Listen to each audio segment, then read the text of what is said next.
il y a un chiffre qui change tout ce que vous croyez savoir sur cette guerre.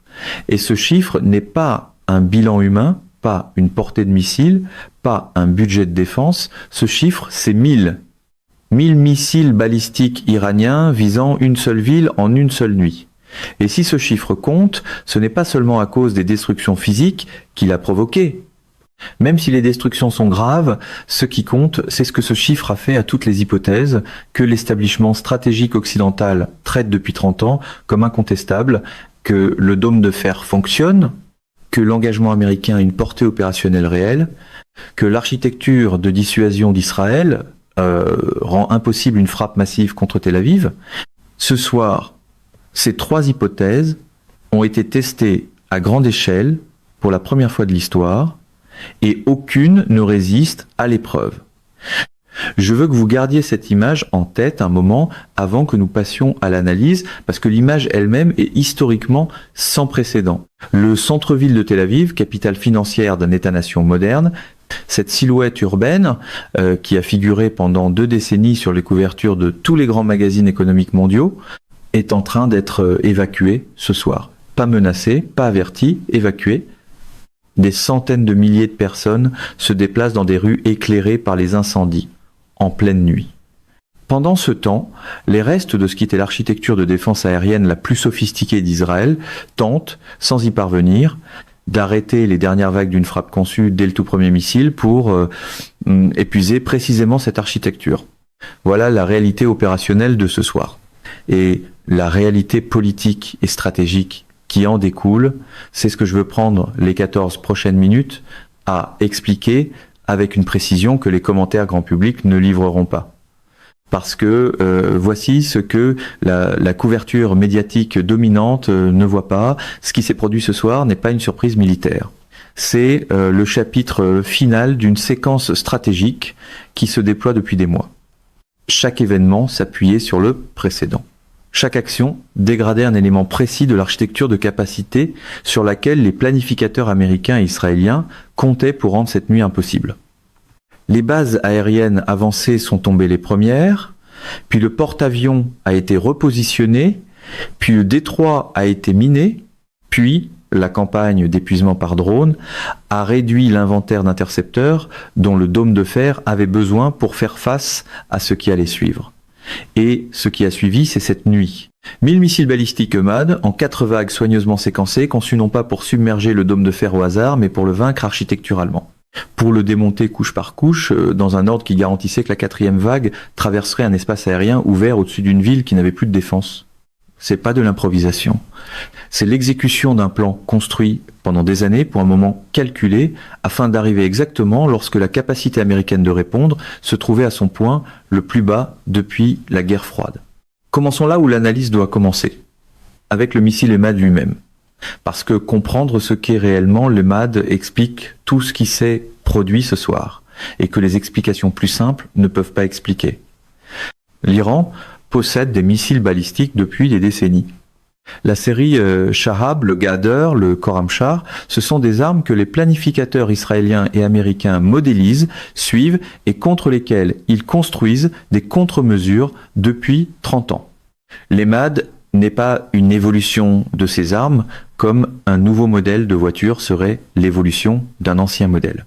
L'EUMAD représente une rupture catégorique avec tout ce qui l'a précédé dans l'arsenal iranien.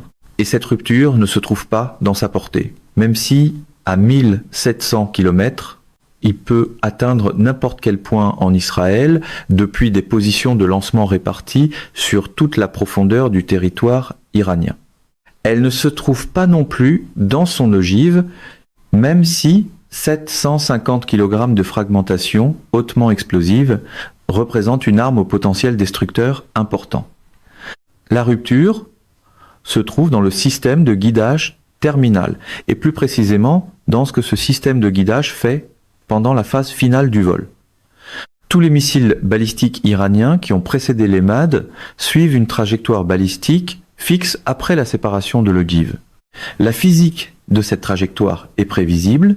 Une fois que l'ogive d'un missile balistique se sépare de son propulseur et que celui-ci a terminé sa combustion, l'ogive suit un arc calculable, déterminé par sa vitesse initiale, son angle, et la gravité terrestre.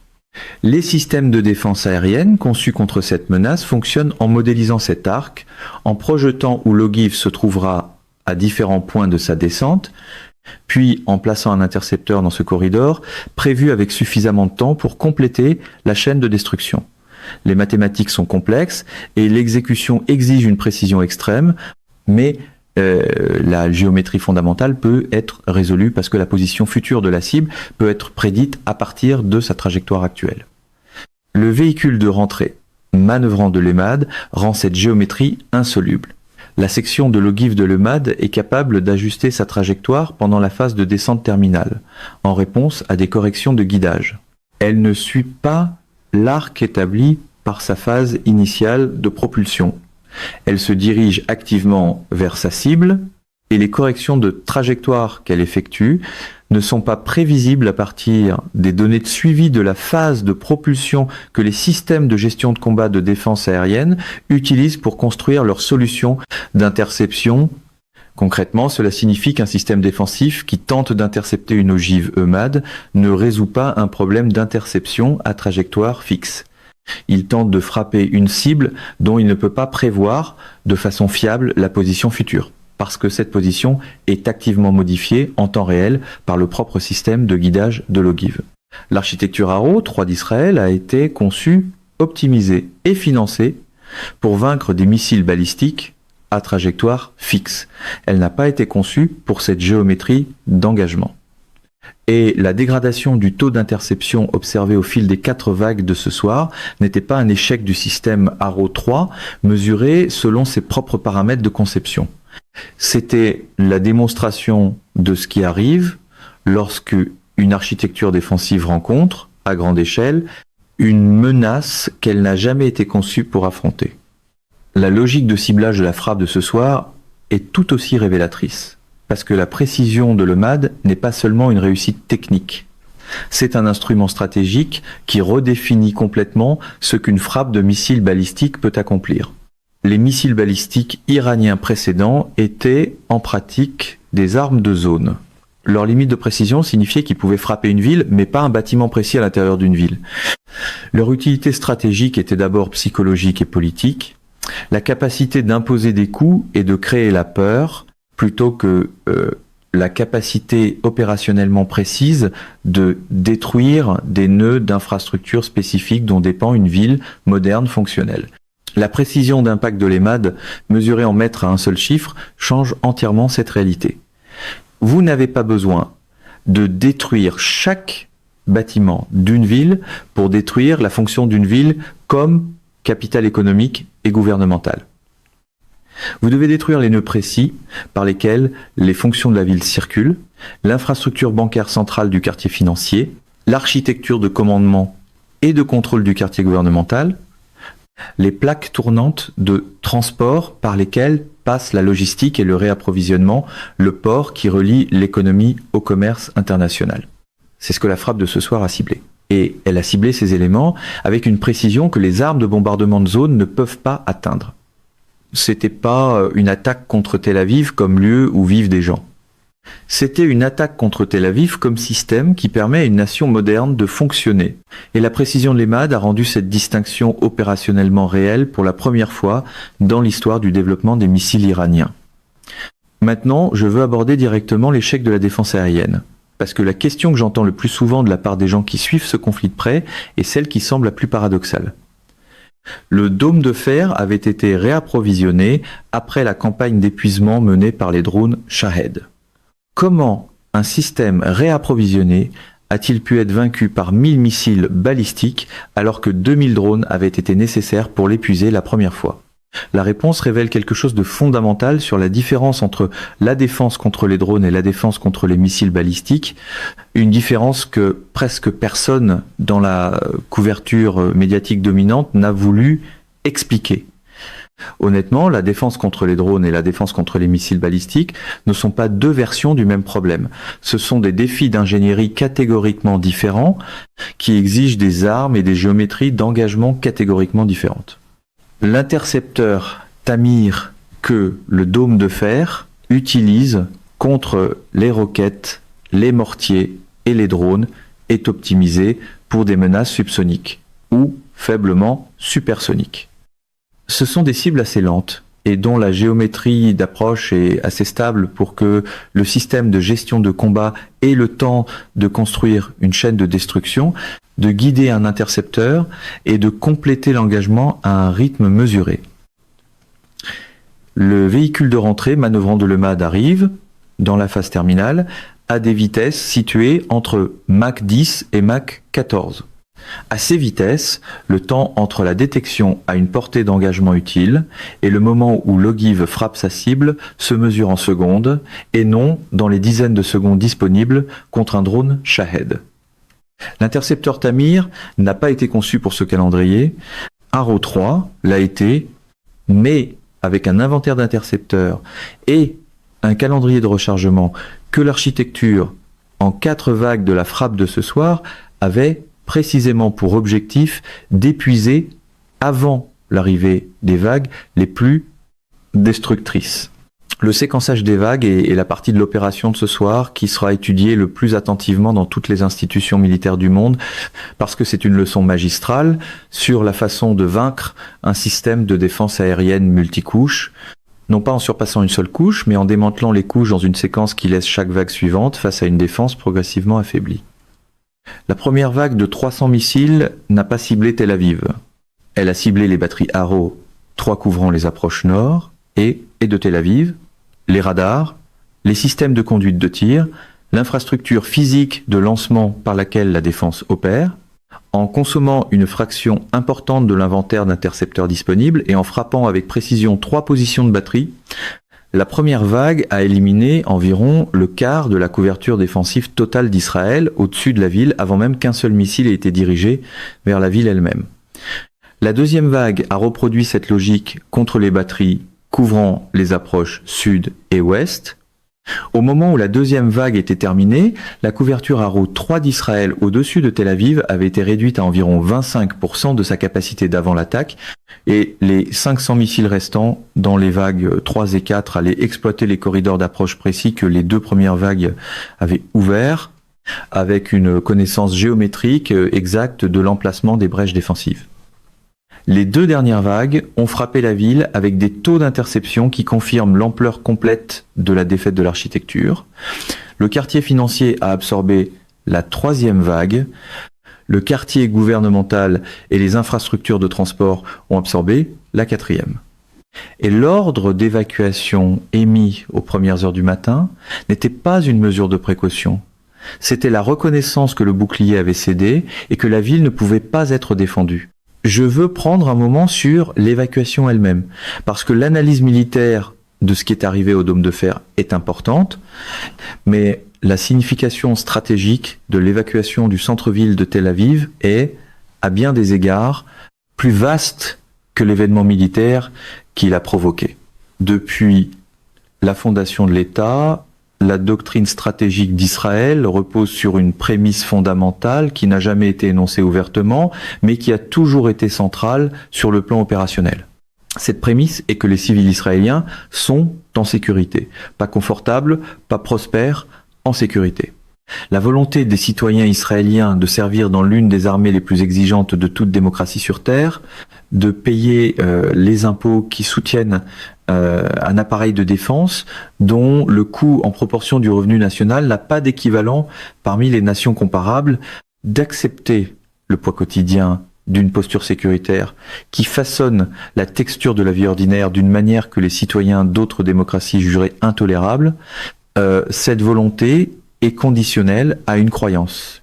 La croyance que le système fonctionne, que le bouclier tient, que l'investissement dans la défense produit la protection promise.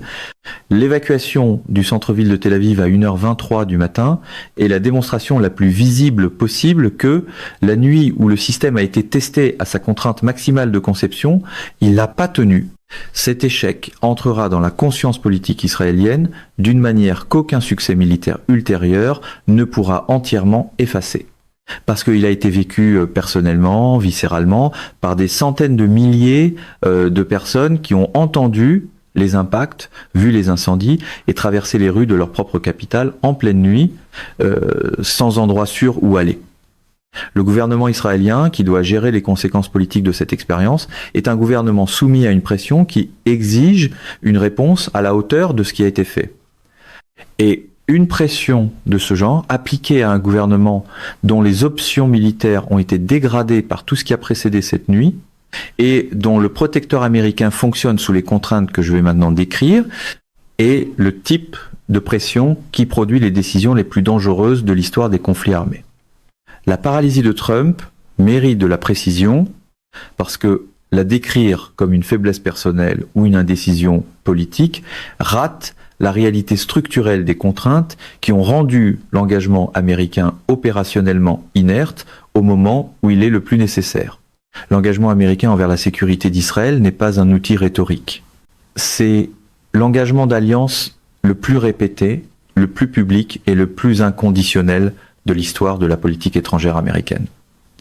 Des présidents des deux partis, des résolutions du Congrès adoptées à des majorités écrasantes, des décennies d'aide militaire, de coopération en matière de renseignement, de protection diplomatique et de politique déclaratoire ont construit une architecture d'engagement dont la crédibilité a été traitée comme fondamentale pour l'ensemble du système d'alliance américain. Cet engagement est réel. Mais sa capacité à se traduire en actions militaires concrètes, ce soir, est contrainte par un ensemble de réalités militaires et politiques précises et concrètes qui n'ont pas été pleinement prises en compte lorsque l'engagement a été formulé. Le porte-avions, qui constitue le principal instrument américain de projection de puissance dans la région, opère depuis des positions situées au-delà de la portée d'engagement efficace contre les cibles iraniennes, parce qu'il a été repositionné après le transfert de missiles DF-26 qui a modifié le calcul de la menace pour les opérations navales américaines en Méditerranée orientale. Les avions d'attaque opérant depuis ce porte-avions repositionné font face à des distances de vol qui exigent des chaînes de soutien par ravitailleur. Cela réduit leur charge utile en armement et comprime les taux de sortie nécessaires à une campagne aérienne soutenue contre l'ensemble des cibles qu'il faudrait frapper pour dégrader de façon significative la capacité iranienne. En missiles balistiques, les 5 bases aériennes avancées américaines en Irak, qui fournissaient l'infrastructure de déploiement de la puissance aérienne terrestre dans la région, ont été détruites par des frappes russes Iskander, plus tôt dans cette séquence de conflits, éliminant le taux de sortie et le temps de réponse que ces bases étaient censées garantir. Les bases alternatives au Koweït et au Qatar génèrent le type de couverture qui fonctionne contre des menaces prévisibles, dont le rythme peut être géré, mais qui échoue contre une attaque de missiles balistiques en 4 vagues qui ne laisse aucune pause entre les vagues pour permettre aux défenseurs de se reconstituer. Et toute action militaire américaine contre le territoire iranien ce soir active simultanément tout le cadre d'escalade iranien, l'interdiction du détroit d'Ormuz contre un marché pétrolier mondial qui intègre déjà le risque de fermeture, des attaques contre des infrastructures régionales américaines déjà dégradées, et la réponse diplomatique russe à une action militaire contre un partenaire dont l'Iran déploie activement les armes dans ce conflit. Le chemin d'escalade, qui part de frappes américaines contre l'Iran, traverse directement toutes les autres crises que la capacité stratégique américaine gère déjà à ses limites. Trump n'est pas paralysé par la faiblesse. Il est paralysé par un environnement stratégique construit délibérément et séquentiellement pour garantir que la capacité d'honorer l'engagement américain soit dégradée sous le seuil opérationnel requis exactement au moment où cet engagement devait être honoré. La séquence d'événements qui a produit cette nuit n'était pas une série de décisions d'escalade iranienne indépendantes. C'était l'exécution d'un plan dont la logique pointait toujours vers cette nuit. Détruire les bases avancées, repositionner le porte-avions, miner le détroit, épuiser la défense aérienne, puis frapper la ville. Chaque étape de cette séquence a rendu l'étape suivante moins risquée et plus payante. Et chaque étape a été complétée avant que la suivante commence, donnant à l'architecture de contrainte le temps de se solidifier avant que l'opération qu'elle devait rendre possible soit exécutée. L'Iran n'a pas attaqué Tel Aviv malgré l'engagement américain. Il a attaqué Tel Aviv parce qu'il avait passé des mois à s'assurer que la capacité opérationnelle d'honorer cet engagement avait été systématiquement éliminée.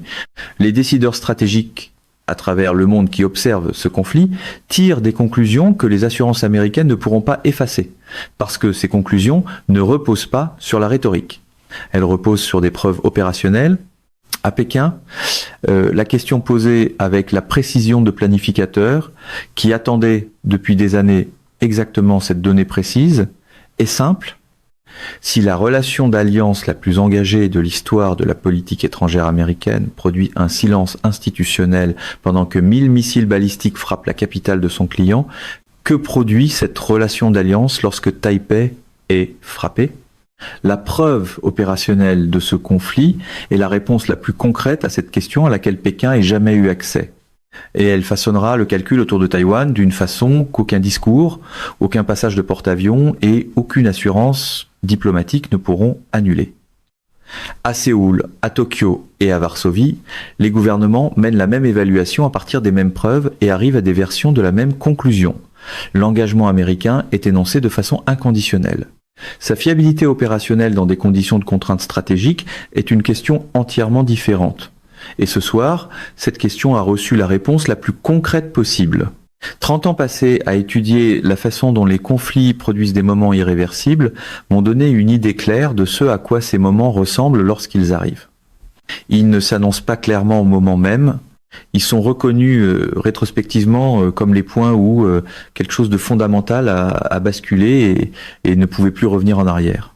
Cette nuit est l'un de ces moments, non pas à cause des dommages physiques à Tel Aviv, même si les dommages sont graves, et que la reconstruction prendra des années, mais à cause des 4 faits que cette nuit a simultanément démontré comme vrais.